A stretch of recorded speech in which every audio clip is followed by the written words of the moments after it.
Mga bata, ang kwento natin ngayon ay tungkol sa alamat ng kwago. Umpisahan na natin.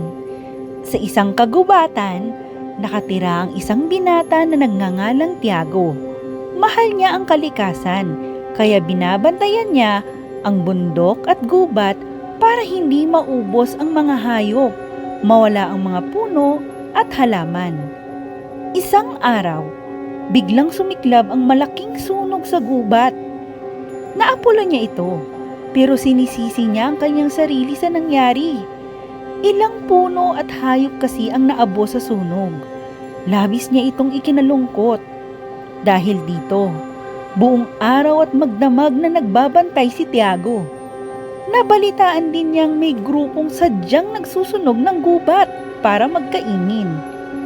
Ilang taong bayan ang tumulong magbantay sa gubat tuwing umaga. Pero pagsapit ng gabi, si Tiago na ang matyagang nagbabantay. Natutulog na lang siya tuwing umaga.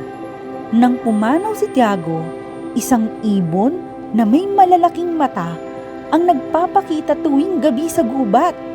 Tila nagbabantay ito buong gabi. Dahil naalala ng taong bayan si Tiago na bantay at kaibigan ng kagubatan, naisip nilang tawagin itong Kwago.